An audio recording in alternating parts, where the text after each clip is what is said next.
A porteira estava entreaberta. Arthur Montesano parou o carro a uns 20 metros de distância e ficou olhando para aquele detalhe por um tempo que ele mesmo não soube medir. Uma porteira de ferro enferrujado que deveria estar trancada com corrente e cadeado, porque ele mesmo tinha mandado fechar 2 anos atrás, quando o último caseiro saiu. Mas ali estava, não arrombada, não caída no chão, entreaberta. Como se alguém tivesse entrado com cuidado, com intenção, como se soubesse exatamente o que estava fazendo. Ele desligou o motor. Do lado de fora, o calor do cerrado batia pesado no final da tarde.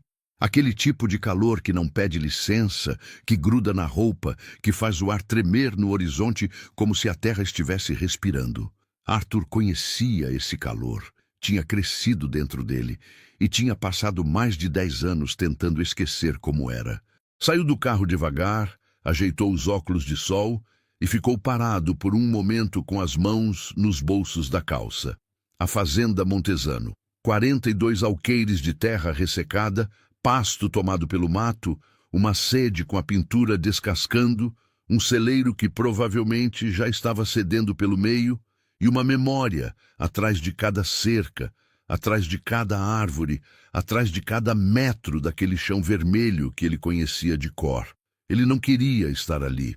Não tinha querido estar ali em nenhum dos últimos 10 anos, mas o processo de venda exigia uma vistoria pessoal. O comprador tinha insistido nisso, e Arthur Montesano não era o tipo de homem que deixava negócio emperrar por causa de desconforto sentimental. Pelo menos era o que ele dizia para si mesmo. 2 dias, ele murmurou, como se precisasse lembrar o prazo em voz alta para acreditar que era verdade. 2 dias e pronto. Empurrou a porteira com o pé. O ferro rangeu num som comprido, grave, que ecoou pelo terreno como uma reclamação antiga. Ele começou a caminhar pela estrada de terra batida que levava à sede, e foi então que percebeu as marcas. No pó do caminho havia pegadas, pequenas, de criança. Arthur parou no meio do passo, abaixou devagar e olhou mais de perto. Não tinha como errar. Eram marcas de um tênis pequeno com a sola levemente desgastada do lado direito, e iam em direção à sede. Não voltavam. Ele se levantou. Olhou para frente. A fazenda estava quieta do jeito que só lugares abandonados ficam quietos. Um silêncio espesso, cheio de ausência, que pesa diferente do silêncio comum. Mas havia alguém ali. Ele começou a andar mais rápido. Passou pela sede sem entrar. As janelas estavam fechadas, sem sinal de movimento, e contornou o lado esquerdo do terreiro, onde ficava o antigo celeiro de madeira escura. A construção ainda estava de pé, milagrosamente, mas a porta estava apenas encostada, e uma fresta de luz vinha lá de dentro, quente e dourada, como se alguém tivesse acendido uma vela. Arthur chegou à porta e parou. Olhou pela fresta primeiro. E o que ele viu fez alguma coisa dentro dele parar de funcionar por um segundo inteiro. Uma menininha, sentada no chão de terra batida do celeiro, de costas levemente curvadas, com os joelhos dobrados para o peito. Tinha uns 7, talvez 8 anos. O cabelo escuro e cacheado estava preso de qualquer jeito com um elástico que parecia prestes a ceder. A roupa era simples. Uma camiseta desbotada e uma calça que estava comprida demais, dobrada na barra. Na frente dela, sobre um lenço dobrado no chão, havia um pedaço pequeno de pão, um desses pães de sal que vendem na padaria do interior, do tipo que já estava endurecendo pela metade. E ela estava partindo com as mãos com uma concentração séria, quase cerimonial, como se aquilo fosse a tarefa mais importante do mundo. Não estava chorando, não estava chamando por ninguém, estava apenas ali, sobrevivendo. Arthur empurrou a porta devagar. A madeira rangeu. A menina virou o rosto num segundo e os olhos grandes e escuros encontraram os dele com uma rapidez que ele não esperava. Não era o olhar de uma criança assustada que ia gritar ou correr. Era um olhar que avaliava, que média, que já tinha aprendido a calcular o perigo antes de reagir. Ele levantou uma mão aberta, num gesto instintivo de paz. Oi, ele disse. E a própria voz soou estranha para ele, mais suave do que pretendia. A menina não respondeu de imediato. Ficou olhando para ele com aquela seriedade desproporcionalmente adulta, apertando o pedaço de pão nas mãos. Você é dono aqui? Ela perguntou. A voz era firme, sem tremor. Sou, ele disse. E você é... Lavínia. Lavínia? Ele repetiu. Tá bem, Lavínia. Você tá aqui sozinha? Uma pausa curtíssima. Ela olhou para o pão na mão, depois olhou para ele de novo. Tô. Onde está sua mãe? E foi aí que aconteceu. Não foi um choro. Não foi um desabamento. A menina apenas sustentou o olhar dele por um segundo, com aqueles olhos enormes que já tinham visto coisa demais para a idade que tinham, e disse, com uma calma que dói mais do que qualquer grito, Eu não tenho mais mãe. Arthur Montesano era um homem que tinha negociado contratos de milhões. Tinha sentado em frente a advogados agressivos, a políticos desonestos, a sócios que tentaram tomar o que era dele. Tinha aprendido a segurar o queixo, a não deixar que nada aparecesse no rosto, a ser duro quando a situação exigia. Mas aquelas 5 palavras, ditas sem nenhum drama por uma criança sozinha, num celeiro abandonado, atravessaram toda aquela armadura como se ela não existisse. Ele não disse nada por um momento, depois puxou um engradado velho que estava encostado na parede, colocou ali perto dela e sentou. Não de pé, não de longe, não numa postura de adulto que vai resolver o problema. Sentou do jeito dela, no nível dela e perguntou. Faz quanto tempo você está aqui? Lavínia pensou um pouco. Dobrou 3 dedos. 3 dias. 3 dias. Ele repetiu, baixinho. Você dormiu aqui? Lá no fundo tem umas sacas velhas. É mole. Arthur olhou para o fundo do celeiro. Havia uma pilha de sacas de aniagem empurradas num canto, um cobertor fino dobrado em cima, uma garrafa plástica de água pela metade e nada mais. Aquilo era tudo que ela tinha. Você tem fome? Ele perguntou. Ela olhou para o pão na mão, depois para ele, com uma dignidade que ele jamais teria esperado encontrar numa criança daquele tamanho. Eu tô bem, ela disse. E Arthur soube, naquele exato momento, que aquela menina tinha aprendido a dizer isso desde muito cedo, não porque fosse verdade, mas porque era o que havia sobrado quando não tinha mais ninguém para ouvir o contrário. Ele ficou quieto por um momento, olhando para ela. A luz do fim de tarde entrava pelas frestas do celeiro em faixas douradas e poeirentas, e lá fora os grilos já começavam o ensaio noturno do cerrado. Tá bom, ele disse por fim, mas eu vou fazer uma coisa no carro. Você fica aqui, tudo bem? Não vai a lugar nenhum. Ela o olhou com uma desconfiança saudável. Por quê? Porque eu tenho um lanche no carro que eu não comi e não faz sentido jogar fora. Uma pausa. Pode trazer, ela disse, como se estivesse fazendo um favor a ele. Arthur levantou, saiu do celeiro e, quando estava do lado de fora, longe o suficiente para ela não ouvir, parou com as costas contra a madeira velha e ficou olhando para o céu que ia ficando laranja sobre o cerrado. Ele não sabia o que estava sentindo. Não era pena. Era algo mais complicado do que pena, mais pesado, com raízes que ele não conseguia identificar de imediato. Era como se aquela menina e aquele lugar e aquela tarde tivessem conspirado para desenterrar algo que ele tinha soterrado com muito cuidado ao longo de muitos anos. Voltou ao carro. No banco de trás havia uma sacola com sanduíches e frutas que sua assistente tinha preparado para a viagem. Pegou tudo. Pegou também a garrafa de água, a manta que ficava dobrada no porta-malas e voltou para o celeiro. Lavínia estava no mesmo lugar, com o pão ainda na mão, mas agora com os olhos na porta, esperando. Quando ele entrou com a sacola, ela não pulou de alegria.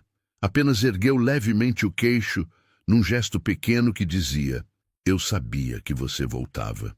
Arthur colocou tudo na frente dela, sentou no engradado de novo e ficou em silêncio enquanto ela comia. Primeiro devagar, com aquela contenção treinada de quem aprendeu que comida não tem garantia de ser reposta, e depois um pouco mais rápido, quando o corpo falou mais alto que o orgulho. Ele esperou ela comer antes de perguntar qualquer outra coisa. Depois, quando ela dobrou o guardanapo com um cuidado que pareceu automático, um hábito, ele perguntou: Lavínia, você tem alguém? Algum parente, avó, tio, alguém? Ela balançou a cabeça negativamente. Sua mãe, como ela se chamava? Sueli. Sueli Damásio. O nome não disse nada para ele de imediato, mas havia algo ali, um fio que puxava. E você sabe por que veio para essa fazenda especificamente? Lavínia olhou para ele com aquela seriedade que não saía do rosto. A minha mãe falava daqui, ela disse. Ela falava que trabalhou aqui, que gostava. Falava que era um lugar bom. Uma pausa. Quando ela morreu, eu não sabia para onde ir. Daí eu vim para cá porque era o único lugar que ela falava com sorriso. Arthur ficou olhando para ela por um longo tempo. Sueli Damásio. Trabalhou aqui. Gostava daqui. Ele não lembrava do nome, mas isso não significava nada. Ele tinha assumido os negócios da família anos atrás, depois da morte do pai. E na época havia uma confusão enorme de contas, dívidas, funcionários que saíam e entravam. Ele tinha terceirizado a gestão da fazenda para um administrador, enquanto tocava o resto dos negócios na cidade. Nunca tinha se aprofundado nos detalhes de quem trabalhava aqui, quem saía, por que saía. Mas agora, aquele descuido tinha um rosto. E o rosto tinha 7 anos e olhos enormes, e comia pão seco sozinha num celeiro abandonado. Você vai me entregar para alguém? Lavínia perguntou de repente, direto, sem rodeio. Como assim? Para o conselho? Sei lá, para algum lugar de criança.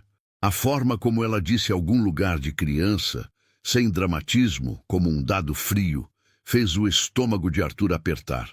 Não hoje, ele disse. E foi a coisa mais honesta que ele conseguiu dizer naquele momento, porque ele genuinamente não sabia o que ia acontecer depois. Só sabia que naquela noite ela não estava indo a lugar nenhum. Então posso ficar? Ela perguntou. Por enquanto pode. Ela assentiu. Pegou a garrafa de água, tomou um gole controlado, tampou, colocou do lado com cuidado. Obrigada pelo lanche, ela disse. De nada. O seu nome é como? Arthur. Arthur. Ela repetiu, experimentando o nome. Você é rico? Ele quase riu. Não de graça, mas de surpresa. Por que você pergunta isso? Porque seu carro é bonito e você tem sanduíche de padaria caro. Sou, ele admitiu. Ela olhou para ele com uma expressão que era difícil de decifrar. Não era admiração, não era inveja, era quase uma avaliação técnica. Minha mãe dizia que dinheiro não faz a pessoa, ela disse. Sua mãe era sábia. Ela concordou simplesmente, sem melancolia extra. Apenas um fato. E naquele celeiro velho, com o cheiro de terra e madeira velha e o som dos grilos começando lá fora, Arthur Montesano ficou sentado ao lado de uma menina de 7 anos que tinha perdido tudo e não estava pedindo nada. E sentiu, pela primeira vez em muito tempo, que aquele lugar abandonado ainda tinha alguma coisa de importante a dizer a ele. Ele só ainda não sabia o quê. Naquela noite, Arthur não foi embora. Havia um colchão antigo na sede, empoeirado, mas inteiro. Ele limpou como pôde, encontrou uns lençóis dobrados num armário que cheiravam a naftalina e preparou um canto razoável para Lavínia dentro da casa, onde ao menos havia paredes mais firmes e uma janela que fechava. Ela entrou na sede sem cerimônia, olhou para tudo com aqueles olhos que não desperdiçavam nada e foi direto para o colchão. Você dorme onde? Ela perguntou. No carro, ele disse. Ela franziu a testa. Tem outro colchão lá no quarto do fundo, ela disse. Eu vi quando explorei. Ele ficou olhando para ela. Você explorou a casa toda? Primeira coisa que fiz quando cheguei, ela disse sem a menor culpa. Precisava saber o que tinha. Arthur não soube se tinha mais graça ou respeito naquilo. Provavelmente os dois. Tudo bem, ele disse. Vou ver o quarto do fundo. Tem uma goteira no banheiro, ela acrescentou já deitada de lado, com os joelhos no peito. Mas não é nada sério. É só o cano do lavatório. Obrigado pela vistoria técnica, ele disse, seco. Ela não respondeu. Em menos de 2 minutos, a respiração dela já era lenta e regular. Arthur ficou parado na porta por um momento, olhando para aquela figura pequena enrolada no lençol de naftalina, naquela casa que era a dele, mas que não sentia mais como sua. Depois foi encontrar o quarto do fundo. O colchão estava lá, exatamente como ela tinha dito. Ele deitou sem trocar de roupa, com o celular na mão, olhando para o teto descascado. Tinha 38 ligações não atendidas do dia, e-mails, mensagens, o comprador da fazenda querendo confirmação da vistoria, sua assistente perguntando sobre o retorno, o advogado com documentos para assinar. Ele colocou o celular virado para baixo sobre o peito e ficou olhando para o teto. Sueli Damásio. Amanhã ele ia ligar para o antigo administrador da fazenda, ia puxar os registros, ia entender o que tinha acontecido aqui antes de qualquer decisão, porque agora havia uma criança dormindo no quarto ao lado, e Arthur Montesano, que tinha passado 10 anos tentando não olhar para trás, estava prestes a descobrir que o passado tinha ficado esperando por ele com muita paciência. Arthur acordou antes do sol. Não por hábito. Na cidade ele raramente via o amanhecer, mas porque alguma coisa acordou junto com ele naquele lugar. Uma memória muscular de quando acordava cedo, porque seu pai batia na porta do quarto às 5 e dizia que fazenda não esperava preguiçoso. Ele ficou parado na cama por um momento, ouvindo o silêncio do cerrado se desfazer. Lá fora, os pássaros começavam primeiro, um por um, como músicos chegando para um ensaio. Depois, os grilos iam cedendo espaço, e o dia ia assumindo o turno com aquela claridade cor de mel que ele tinha esquecido que existia. Levantou, foi até a janela. O terreiro da fazenda estava coberto de orvalho, e o mato alto que tinha tomado conta do que antes era pasto capinado brilhava úmido no primeiro sol. Foi até o corredor, passou na frente do quarto onde Lavínia dormia. A porta estava entreaberta. Ele olhou. Ela estava do mesmo jeito, enrolada, com aquela respiração calma de criança que dorme sem culpa. Tinha uma expressão diferente no rosto enquanto dormia, mais suave, menos velha. Ele foi até a cozinha. O fogão a gás ainda funcionava. Tinha mandado manter o botijão para a hipótese de precisar usar a propriedade antes da venda. Havia uma lata de café velho no armário, que ele fez sem expectativa nenhuma, e o resultado foi um café fraco e amargo que, mesmo assim, aqueceu. Ficou de pé na janela da cozinha, tomando o café e olhando para fora, enquanto o celular na mesa ao lado enchia de notificações que ele estava ignorando deliberadamente. Às 6h30, ouviu um barulho vindo do corredor. Lavínia apareceu na porta da cozinha, com o cabelo cacheado completamente solto e desfeito, os olhos ainda semi-abertos, mas o corpo já em posição vertical, com aquela determinação compulsória de quem não tem o luxo de ficar espreguiçando na cama. Ela viu o café, viu ele, viu a janela. "Bom dia", ela disse. "Bom dia", ele respondeu. "Dormiu bem?" "Sim." Ela foi direto até o armário, abriu, olhou dentro com seriedade, fechou. Foi até o outro armário. Abriu, olhou. "Não tem muita coisa." "Eu sei. Você não trouxe mantimento?" "Trouxe o que tinha no carro, que você já comeu." Ela processou isso com a expressão de quem está reorganizando um plano. "Então a gente precisa comprar comida", ela concluiu. "A gente?" ele repetiu. "Você tem carro." Ela disse isso como argumento lógico e refutável. Arthur bebeu o café. "Tem uma cidade a 20 quilômetros daqui", ele disse. "Mas antes de ir comprar comida, eu preciso fazer umas ligações. Assuntos de trabalho." "Você consegue esperar?" "Consigo", ela disse. Parou. "Posso explorar o resto da fazenda enquanto isso?" "Não muito longe da sede." "Até onde?" "Até onde você consegue ver a casa de qualquer ponto." Ela avaliou. "Tudo bem", ela concordou. Tomou um copo de água. Pegou uma bolacha que havia sobrado da sacola da noite anterior e saiu pela porta dos fundos com uma naturalidade de quem estava em casa. Arthur ficou olhando para a porta vazia por um momento. Depois pegou o celular. A primeira ligação foi para Donizete Falcão, O homem que tinha administrado a fazenda Montesano por 8 anos antes de Arthur finalmente encerrar as operações e dispensar o último funcionário. Donizete era um homem de uns 60 anos, magro, com bigode grosso e jeito de poucos sorrisos, que tinha servido primeiro ao pai de Arthur e depois a ele com uma lealdade que nunca pareceu cega, mas sempre pareceu sólida. O telefone chamou 4 vezes. Donizete, Arthur disse quando ele atendeu. Uma pausa curta de reconhecimento. Seu Arthur, que surpresa, tá bem? Tô. Preciso que você me ajude a lembrar de uma coisa, da época em que você ainda administrava a fazenda. Pode falar. Teve uma funcionária que trabalhou aqui, Sueli Damásio. Silêncio.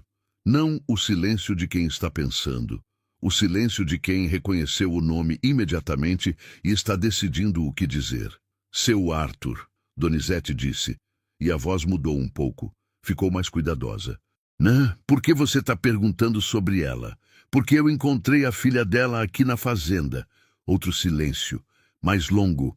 A menina, Donizete disse baixinho, mais para si do que para Arthur. Nossa Senhora. Você conhecia ela? Conhecia a Sueli. Uma pausa. Ela trabalhou aqui por uns 2 anos, seu Arthur. Boa funcionária, séria, trabalhadora. Era da cozinha e da limpeza da sede. Quando ficou grávida, continuou trabalhando um bom tempo ainda. E por que saiu? Pausa. Seu Arthur, isso foi antes de você assumir. Foi na época do senhor seu pai, nos últimos meses. Arthur apertou os dentes levemente.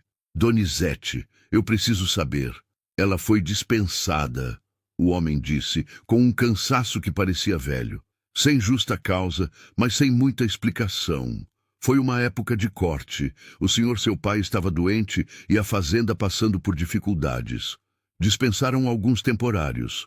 A Sueli foi uma deles. Ela estava grávida quando foi dispensada? Estava. De uns 6 meses, se não me engano. Arthur ficou parado com o celular no ouvido, olhando para a parede descascada da cozinha. E depois, você sabe o que aconteceu com ela? Fiquei sabendo por relato de outros. Donizete suspirou.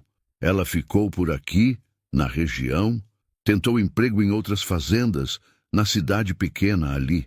Foi difícil. Morou em pensão, depois num rancho que a família de um conhecido cedeu. Criou a menina como pôde.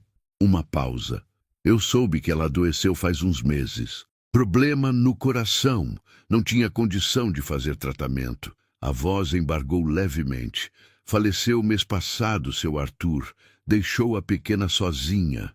Arthur ficou em silêncio por um momento que foi longo o suficiente para doer. E a menina ficou com quem?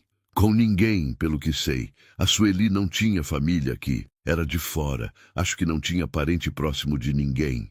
Arthur se levantou da cadeira, foi até a janela, ficou olhando para o terreiro. Do lado de fora, ele podia ver Lavínia caminhando devagar pelo pasto alto, parando aqui e ali para olhar alguma coisa no chão, com aquela atenção concentrada que ela colocava em tudo. Donizete, ele disse, quando a Sueli foi dispensada, recebeu todos os direitos. Silêncio mais longo desta vez. Não posso garantir isso, seu Arthur. Na época eu não cuidava da parte financeira, só da operação. Mas pelo que eu vi, foi um acerto rápido. Não sei se foi o acerto correto. Arthur fechou os olhos por um segundo. Tá bom, obrigado. Seu Arthur, Donizete disse antes de ele desligar. A menina tá bem? Tá. Uma pausa. Tô cuidando. Que bom, o homem disse. E havia um alívio genuíno naquelas 2 palavras. Que bom. A segunda ligação foi para Bruno Castilho, seu advogado de confiança há 12 anos. Bruno era o oposto de Donizete. Jovem, rápido, pragmático, especializado em direito empresarial e com um cérebro que transformava qualquer problema em planilha. Arthur, ele atendeu no segundo toque. Você sumiu. O Nascimento está querendo confirmação da vistoria da fazenda para essa semana. Para tudo, Arthur disse. Preciso que você levante uma coisa para mim. Pode falar. Funcionária chamada Sueli Damásio. Trabalhou na fazenda Montesano há uns 8, 9 anos. Foi dispensada grávida. Preciso saber se os acertos trabalhistas foram feitos corretamente. Pausa de Bruno. Isso é sério? Muito. Tá. Preciso de mais dados. CPF, carteira, algum registro. Não tenho agora. Mas os arquivos da fazenda devem estar no escritório central. Você tem acesso àqueles arquivos? Tenho. Mas Arthur? Bruno abaixou a voz levemente, não por sigilo, mas pela seriedade. Se houve irregularidade trabalhista, isso é uma questão que pode ter encerrado no prazo prescricional. Dependendo da data, pode não haver mais obrigação legal. Não estou perguntando sobre obrigação legal, Bruno. Uma pausa. Entendi, o advogado disse num tom diferente. Vou levantar. Rápido. Até hoje à tarde. Arthur desligou. Ficou olhando para o pátio.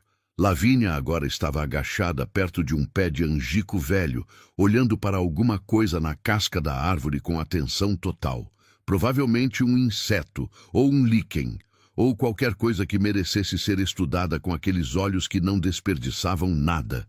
Ele pegou as chaves do carro. Na cidade de Paracatu de Baixo, um município pequeno, a 22 quilômetros da fazenda, com 3 semáforos, uma praça central e o tipo de comércio que conhece cada cliente pelo primeiro nome, Arthur estacionou em frente ao mercadinho da dona Orlanda. Lavínia veio junto, sentada no banco de passageiro, com os pés que mal alcançavam o tapete, olhando pela janela com aquela seriedade analítica de sempre.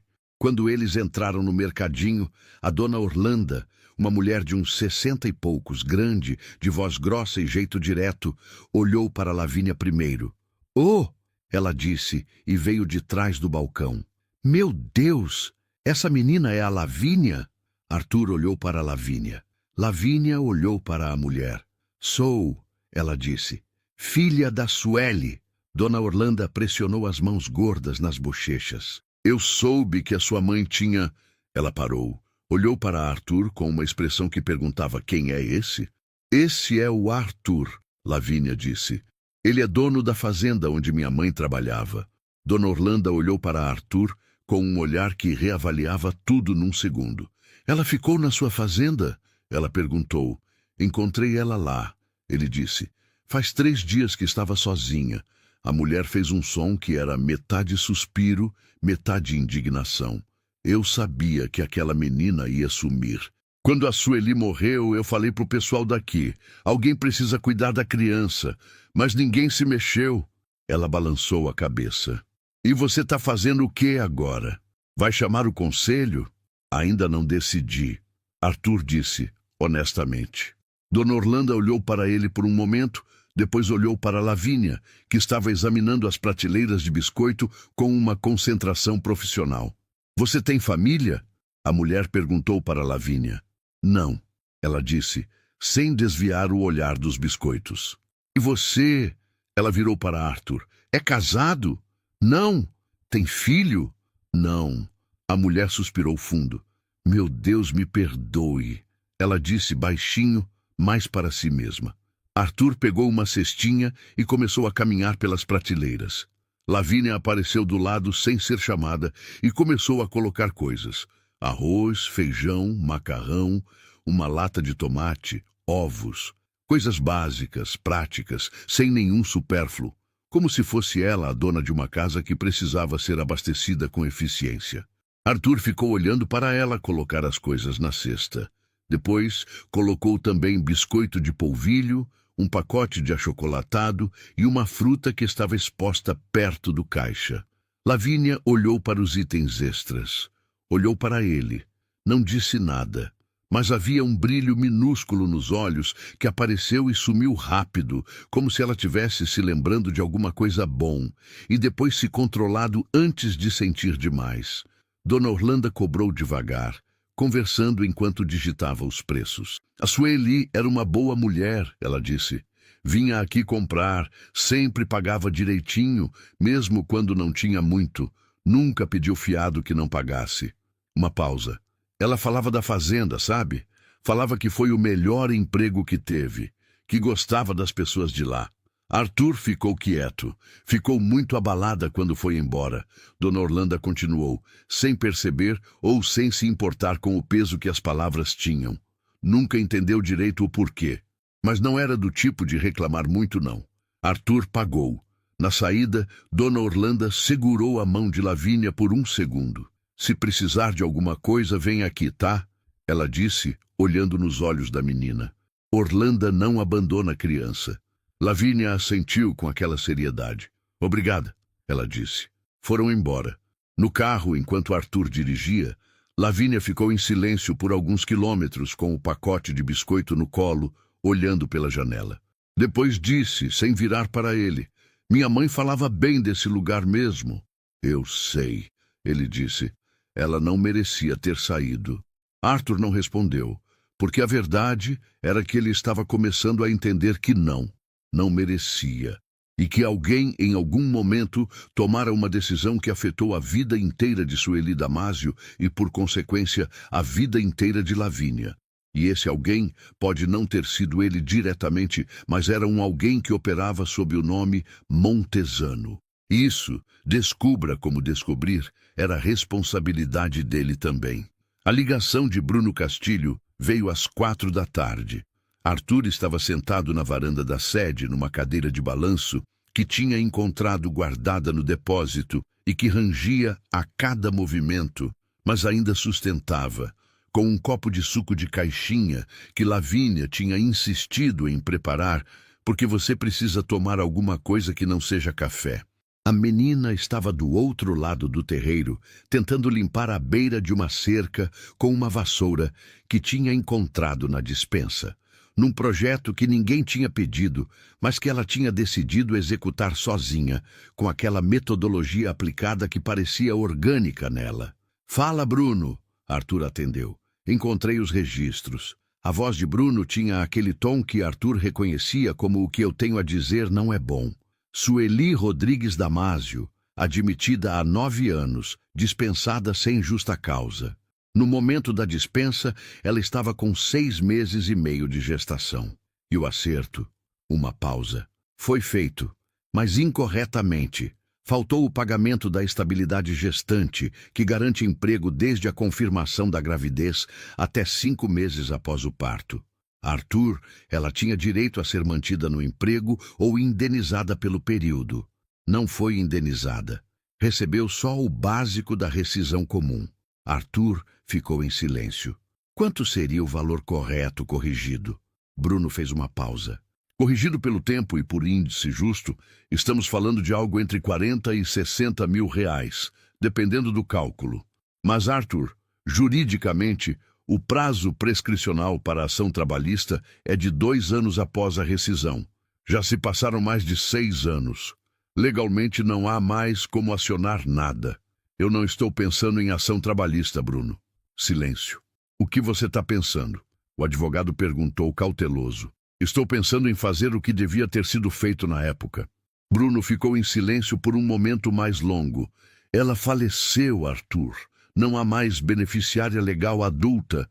Há uma filha, a menina que você encontrou. Sim, isso, Bruno disse, e havia um peso cuidadoso na voz. Abre um caminho legal diferente, mas um caminho muito mais complicado. Se você quiser constituir alguma responsabilidade formal sobre essa criança, Arthur, estamos falando de guarda, de tutela. É um processo judicial, é burocrático, não é simples. Eu sei que não é simples. E você tem consciência do que isso significa? Você mora em Belo Horizonte, tem uma empresa, viaja constantemente. Uma criança de 7 anos, 8, Arthur disse. Ela fez 8 semanas atrás. Ficou sozinha no aniversário. Bruno ficou mudo por um segundo. Arthur, ele disse com um tom que era mais de amigo do que de advogado. Você dormiu sobre isso? Literalmente. Dormi aqui na fazenda. Você tá bem? Tô, mas preciso que você levante o processo para a tutela provisória.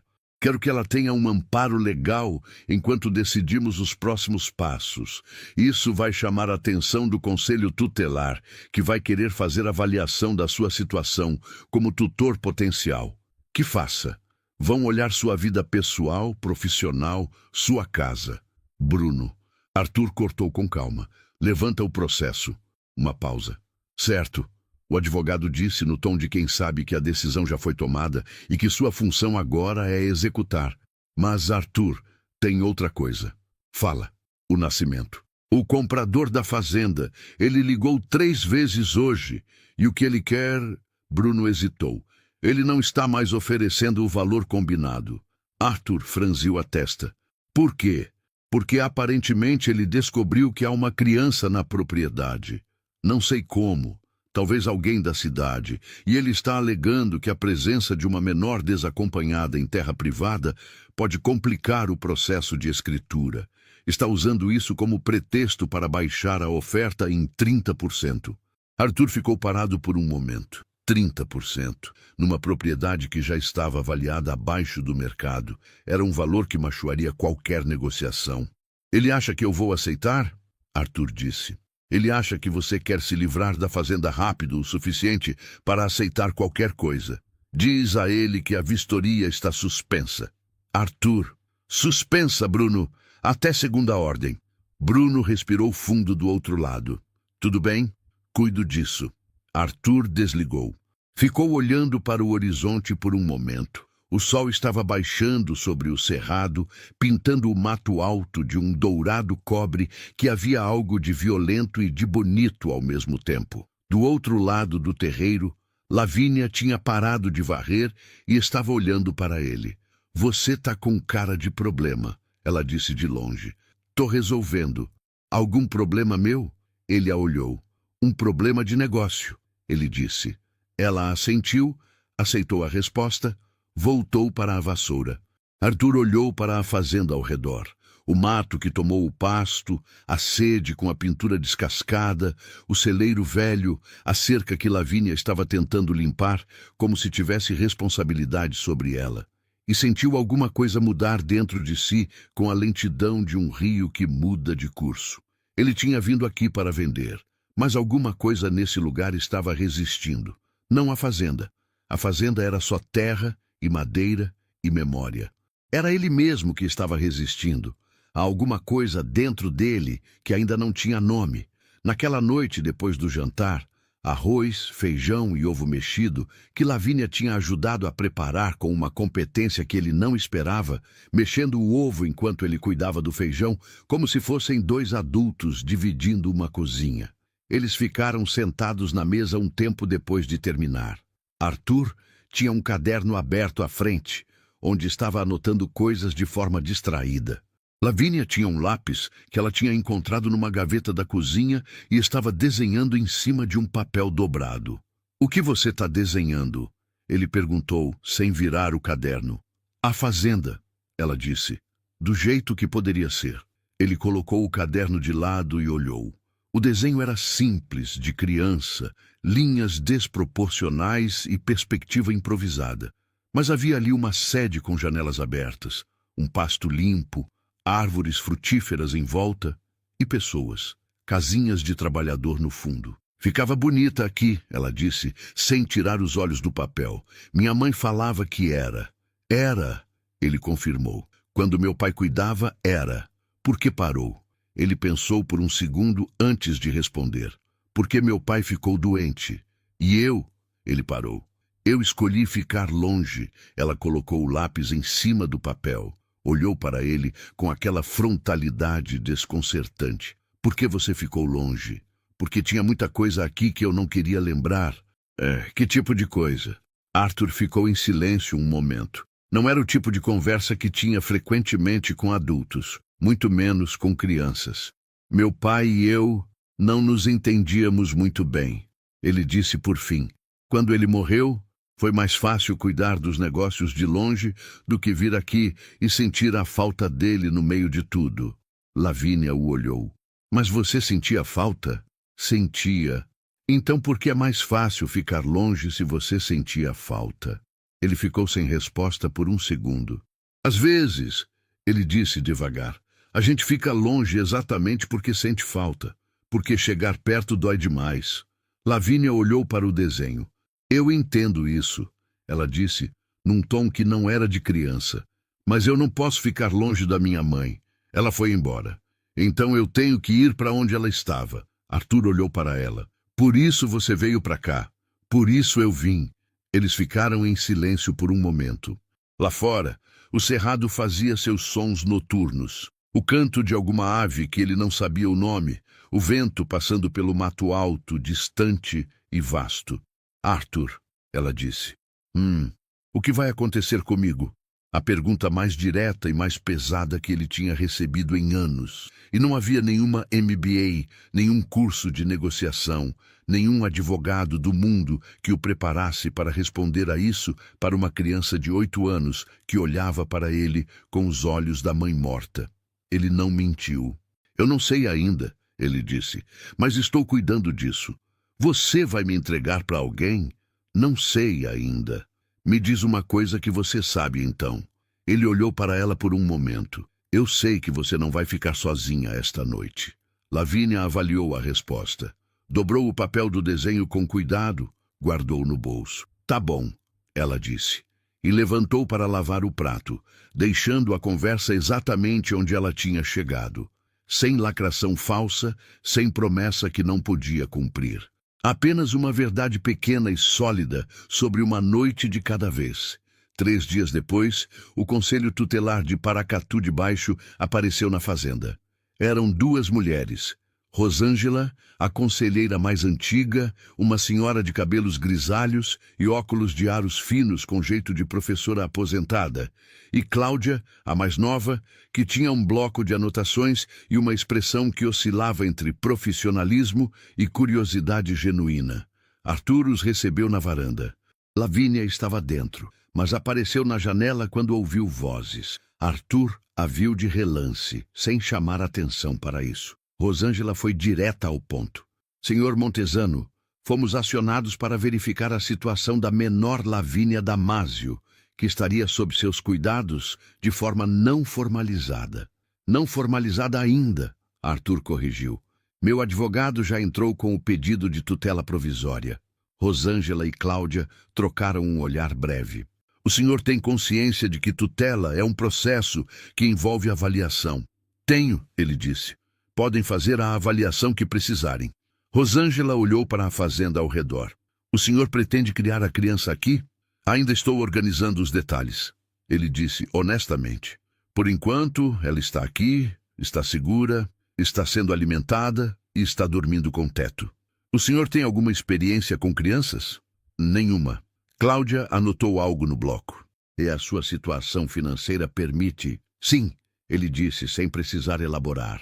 Rosângela tirou os óculos, limpou com um pano, colocou de volta. Era um gesto que ele leu como vou ser direta agora. Senhor Montesano, Lavínia é uma criança que passou por um trauma muito recente. Perdeu a mãe, passou dias sozinha. O processo de tutela vai levar tempo. Enquanto isso, a opção institucional seria um abrigo temporário em... Não, disse uma voz. As 2 conselheiras olharam para a janela. Lavínia tinha aberto a janela completamente e estava com os cotovelos apoiados no parapeito, olhando para elas com aquela expressão inabalável.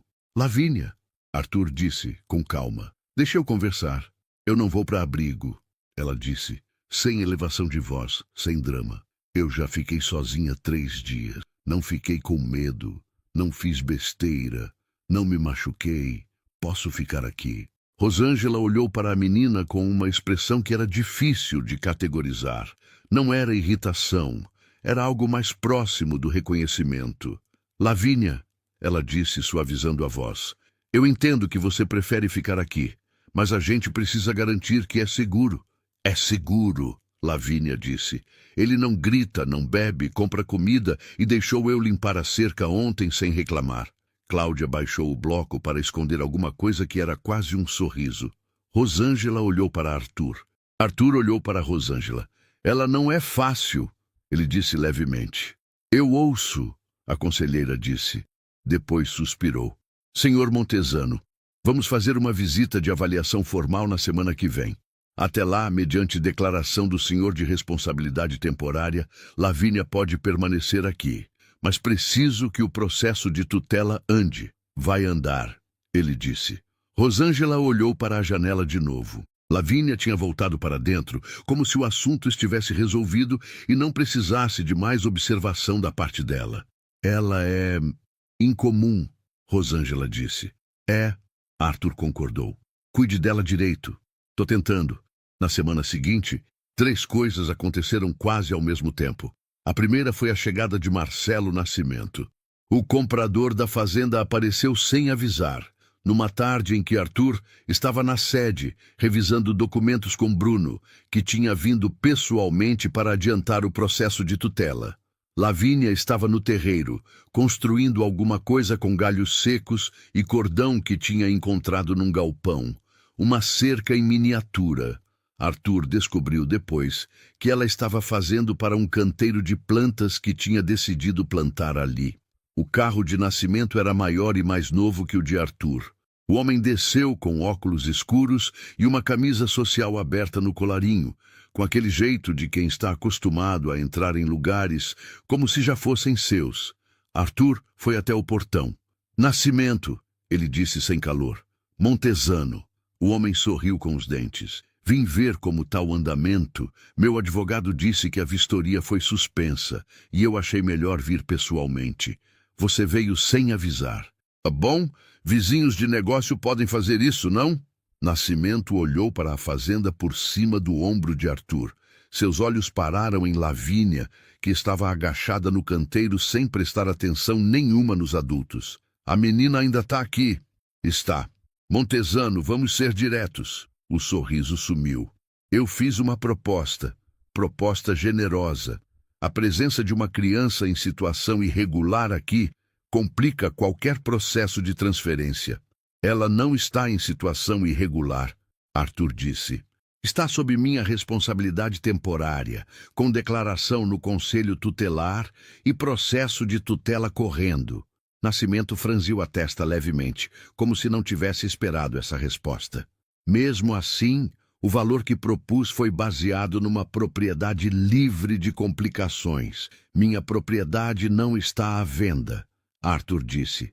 Silêncio. O homem ficou parado, com a expressão suspensa no ar. O que você disse? Que não está à venda. Por enquanto. Nascimento olhou para ele por um momento longo, tentando ler algo no rosto de Arthur que não estava lá para ser lido. Você está falando sério. Sempre falo.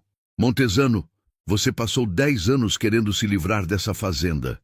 10 anos atrás eu achava que sabia o que era importante, Arthur disse. Eu me enganei sobre algumas coisas. Nascimento deu um passo atrás, olhando para a propriedade, para Lavínia, para Arthur. Tá indo por água abaixo um bom negócio, ele disse, com um tom que queria ser aviso, mas soava como frustração disfarçada. Pode ser, Arthur disse, mas é a minha água e o meu negócio. Nascimento ficou em silêncio por um momento. Depois, colocou os óculos escuros de volta. Se você mudar de ideia, ele disse. Eu sei onde te achar, Arthur respondeu. O homem voltou para o carro. Quando o veículo sumiu pela estrada, Arthur ficou parado por um momento no portão. Do canteiro, Lavínia levantou o olhar. Quem era? Ela perguntou. Um homem que queria comprar a fazenda. E você não vendeu? Não, ela assentiu. Bom, ela disse, e voltou para a cerca em miniatura. Bruno apareceu na porta da sede. Você ouviu? Arthur perguntou. Ouvi tudo, o advogado disse. Arthur, você tem certeza do que está fazendo? Tenho. Não vender a fazenda. Assumir tutela de uma criança. Voltar a operar uma propriedade que estava abandonada. Eu sei como parece. Como parece é que você teve uma virada existencial em menos de uma semana. Talvez eu precisasse. Bruno ficou olhando para ele por um momento. Vou precisar que você venha a Belo Horizonte no mês que vem para assinar os documentos da tutela no fórum. Ele disse, por fim, e vou precisar de uma situação estável de moradia para apresentar ao juiz. Você vai morar aqui? Arthur olhou para a fazenda, para o mato alto, para a sede com a pintura descascando, para o canteiro que Lavínia estava construindo com galhos e determinação. Vou reformar, ele disse. Não tudo de uma vez, mas vou reformar. Bruno respirou fundo. Certo, ele disse. Então, temos trabalho a fazer. A segunda coisa que aconteceu naquela semana foi Donizete Falcão aparecer. Ele chegou numa tarde, de caminhonete velha, com um chapéu na mão e um jeito de quem está indo cumprir uma obrigação que deveria ter cumprido antes. Era um homem magro, de rosto curtido pelo sol de décadas, com o bigode que Arthur tinha descrito por telefone, mas que ao vivo era ainda mais característico, espesso, grisalho, com as pontas levemente caídas. Lavínia estava na varanda quando ele chegou. Os dois se olharam. "Você é o Donizete?" ela perguntou. Ele ficou parado. "Sou", ele disse. "E você é filha da Sueli?" "Sou." O homem tirou o chapéu completamente e ficou olhando para ela por um momento com uma expressão de peso. "Você tem os olhos dela?" ele disse baixinho. Lavínia não respondeu. Ficou com aquela avaliação no olhar. "Você conheceu minha mãe?" ela perguntou. "Conheci, sim. Era boa funcionária. Boa pessoa. Por que ela saiu daqui?" Donizete olhou para Arthur, que estava na porta da sede. Arthur assentiu levemente. O homem olhou para Lavínia devagar. "Ela saiu porque a fazenda passou por um momento difícil. E quem tomou a decisão de quem ficava e quem saía, não escolheu bem." Ele parou. "Não foi certo o que foi feito com ela. E eu deveria ter falado contra na época, e não falei. Isso é uma coisa que fica comigo." Lavínia ficou em silêncio por um momento, olhando para ele. "Você acha que se tivesse falado ela ficava?" ela perguntou. "Não sei. Talvez não. Mas ela teria sabido que alguém falou por ela." Outro silêncio. "Minha mãe não guardava rancor", Lavínia disse por fim. "Ela falava que guardar rancor cansa demais e o coração já tem trabalho suficiente." Donizete ficou com aquilo por um momento. Depois, colocou o chapéu de volta, endireitando a aba, com um cuidado que parecia um gesto de respeito. "Ela tinha razão", ele disse. Arthur desceu da varanda e foi até o homem. "Donizete, eu preciso de ajuda para colocar essa fazenda de volta." O homem olhou para ele com aquele olhar que media antes de prometer. "Você está falando de trabalhar de novo?" "Estou. Não do mesmo jeito de antes. Preciso de alguém que entenda da terra, que possa supervisionar o que vai ser reformado, o que vai ser plantado, o que vai ser recuperado." Arthur parou. "Você toparia?" Donizete ficou em silêncio por um momento, olhando para a fazenda. "Seu pai", ele disse devagar, "amava essa terra do jeito errado às vezes, com possessividade demais, com orgulho demais, sem ouvir o suficiente. Mas amava." Ele olhou para Arthur. "Você sempre teve outra relação com esse lugar, mais distante. Mas agora você está aqui." "Estou. O que mudou?" Arthur olhou para Lavínia, que tinha voltado para o canteiro e estava colocando as últimas pedrinhas que delimitavam o espaço. "Encontrei uma razão para olhar de frente em vez de ficar de costas", ele disse. Donizete olhou para a menina também.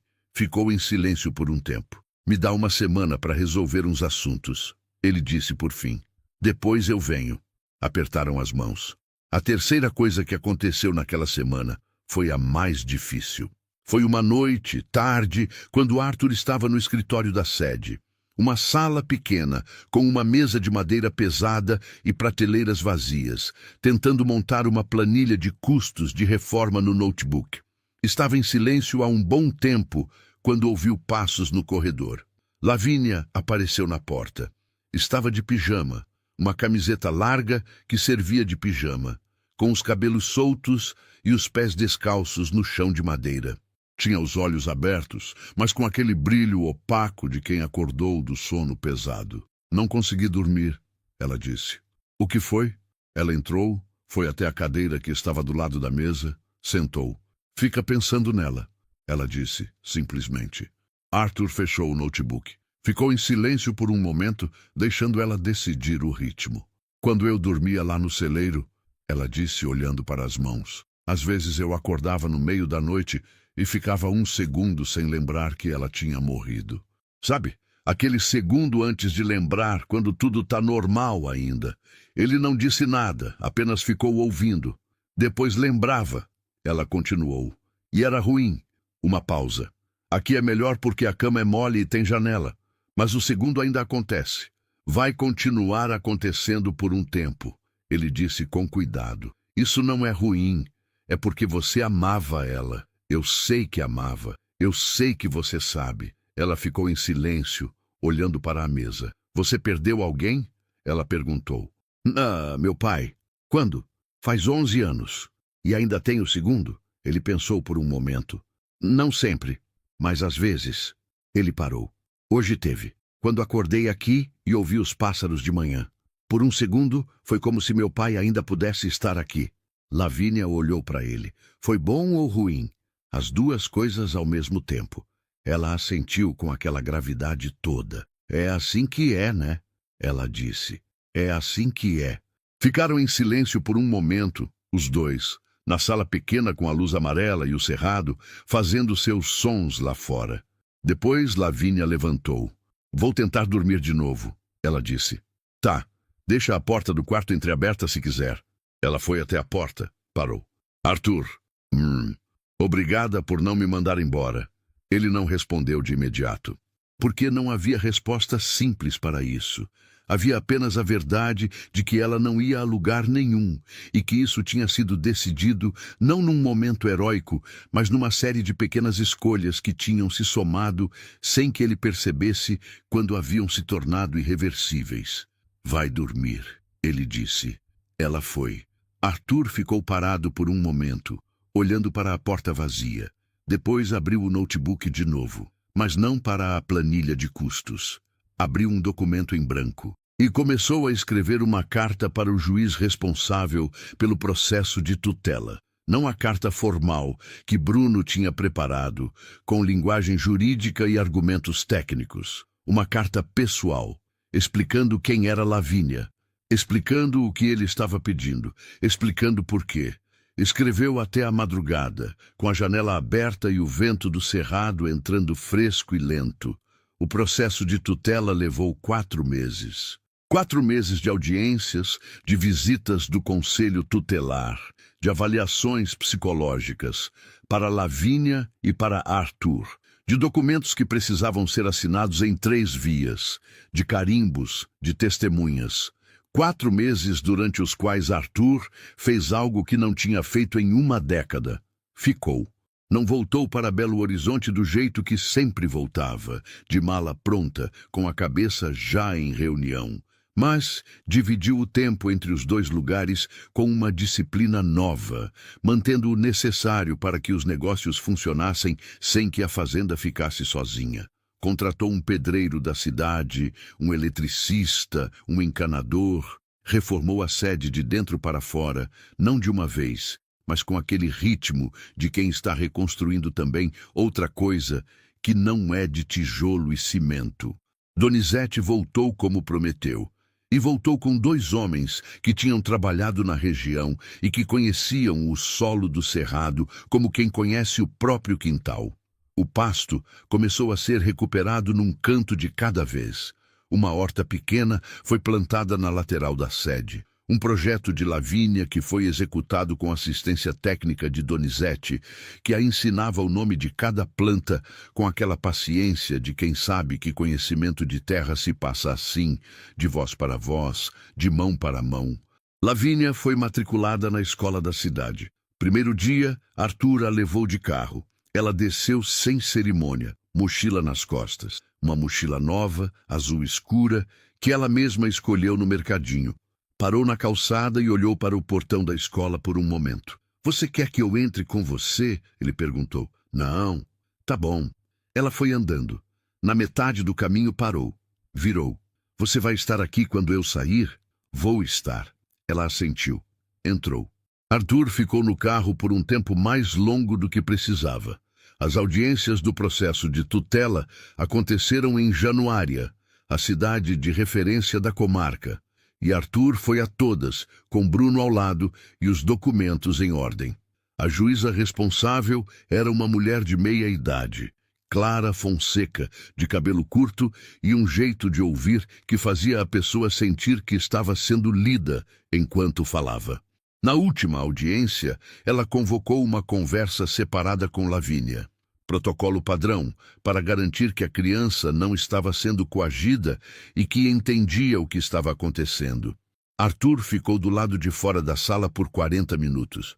Quando Lavínia saiu, veio andando com a mochila nas costas e aquela postura ereta que ela sempre tinha, e olhou para ele. Ela me perguntou se eu queria ficar com você. Ela disse. E o que você disse? Disse que queria. Uma pausa. Mas disse também que querer não é o mesmo que precisar, e que eu precisava deixar claro que eu escolhi ficar. Ela olhou para ele de frente. Não é caridade, é escolha. Arthur ficou olhando para ela por um momento. Você disse isso para a juíza? Disse. Com essas palavras? Mais ou menos. Ela entendeu. Ele levou um segundo para responder. Está certo, ele disse. É escolha dos dois lados. A juíza Clara Fonseca assinou a tutela provisória naquela tarde. A tutela definitiva viria meses depois, mas naquele dia, saindo do fórum com Lavínia ao lado, Arthur sentiu o peso de algo se assentar, não com estrondo, não com cerimônia, mas com a solidez quieta das coisas que ficam. Havia uma questão que ainda estava em aberto, a dívida com o passado de Sueli Damásio. Bruno tinha encontrado os números, tinha calculado, e Arthur tomou uma decisão que não era obrigação legal de nenhum tipo, mas que era a única que fazia sentido para ele. Abriu uma conta poupança no nome de Lavínia, depositou o valor equivalente ao que Sueli deveria ter recebido quando foi dispensada, corrigido, acrescido de uma margem que ele não quis chamar de compensação, porque a palavra era pequena demais para o que estava tentando fazer. Não era sobre o dinheiro, nunca tinha sido. Era sobre reconhecer que uma mulher tinha trabalhado, tinha contribuído, tinha sido tratada como descartável quando estava grávida e que esse erro tinha consequências reais na vida de uma criança que agora dormia no quarto ao lado. Não apagava nada, mas nomeava. Esse dinheiro é seu. Ele disse a Lavínia quando explicou o que tinha feito. É da sua mãe. Vai ficar guardado até você crescer. Lavínia ficou em silêncio por um momento, olhando para ele. Não é porque você fez isso, porque era o certo. Você não precisava. Eu sei. Ela ficou em silêncio mais um tempo. Minha mãe ia achar que era demais, ela disse por fim. Provavelmente. Mas ela aceitaria porque era de coração. Eu espero que sim.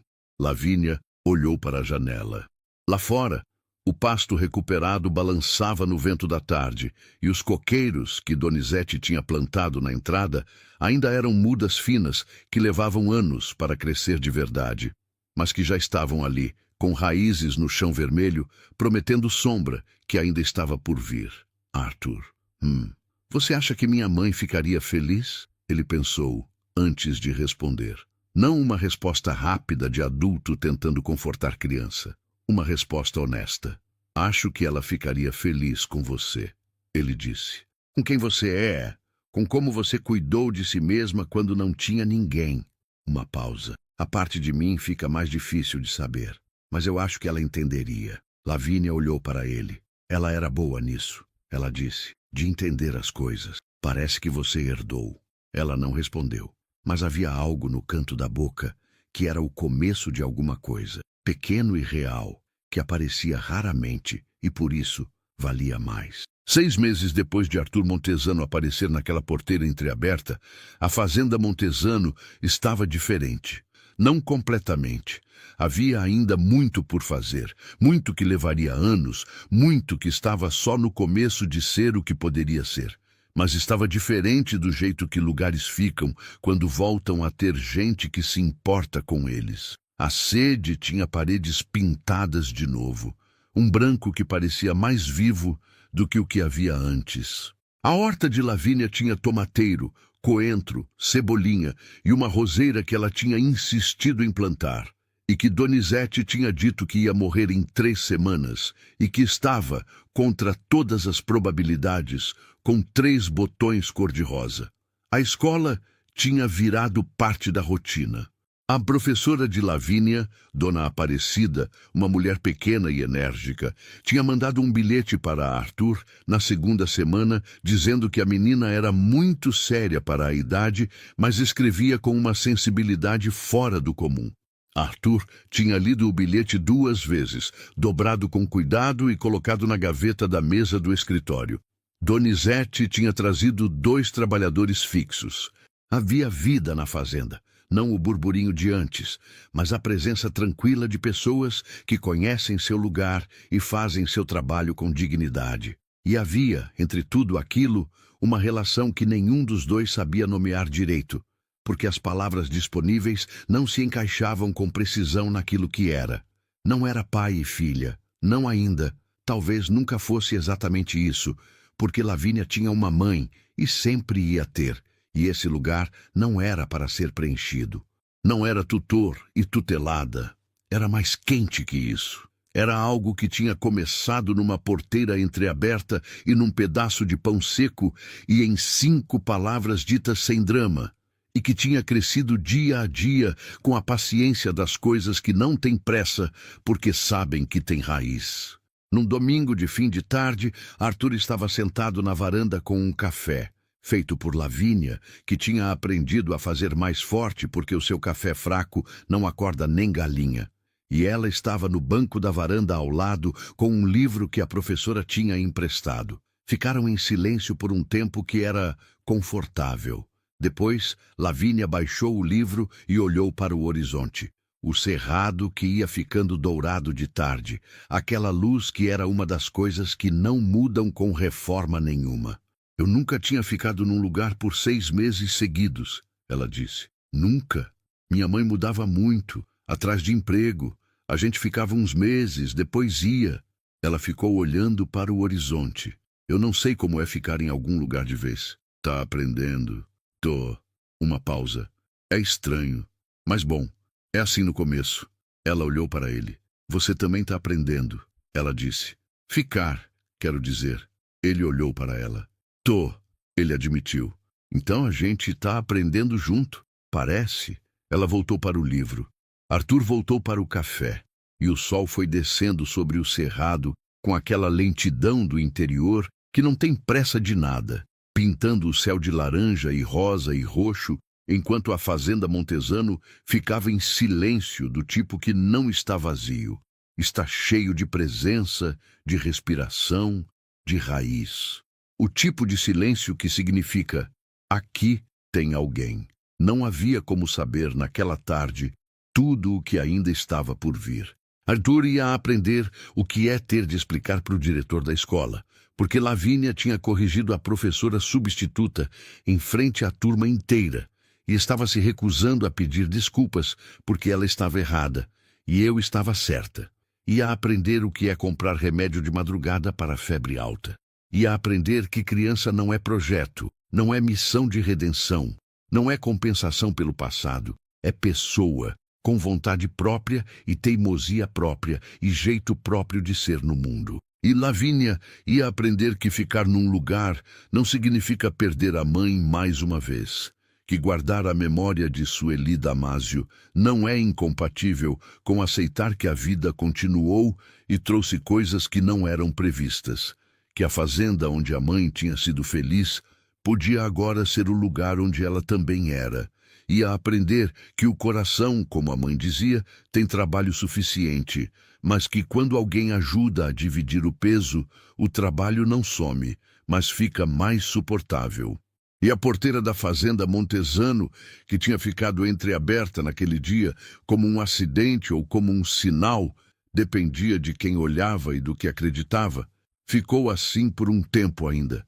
Não por descuido, mas porque quando tem gente indo e vindo, quando tem vida acontecendo, não faz sentido ficar com tudo fechado. Porteira entreabre é convite. E dessa vez, Arthur Montesano estava ficando para receber o que chegasse. Fim. Se você chegou até aqui, você acabou de terminar uma história que nasceu de uma porteira entreaberta, de um pedaço de pão seco e de 5 palavras que mudam tudo. Eu não tenho mais mãe.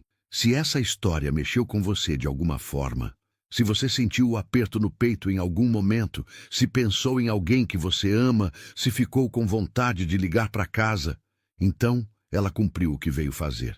Agora eu preciso de você. Curta esse vídeo, Parece pouco, mas faz toda a diferença para esse canal chegar em mais pessoas. Ative o sino de notificações. Assim, você é o primeiro a saber quando uma história nova sai e você não perde nenhum capítulo. Deixa um comentário. Me conta o que você achou, o que sentiu, qual parte te tocou mais. E me diz também, de onde você está assistindo esse vídeo? Cidade, estado, país. Adoro saber de onde vem cada pessoa que assiste. Se inscreva no canal. Se você ainda não é inscrito, esse é o momento. Aqui você vai encontrar histórias como essa toda semana. Histórias de gente real, de escolhas difíceis, de amor que aparece onde menos se espera, de recomeços que ninguém planejou. Cada inscrição, cada curtida, cada comentário ajuda esse canal a crescer e a continuar trazendo histórias que valem a pena ser contadas. Obrigado por estar aqui. Até a próxima história.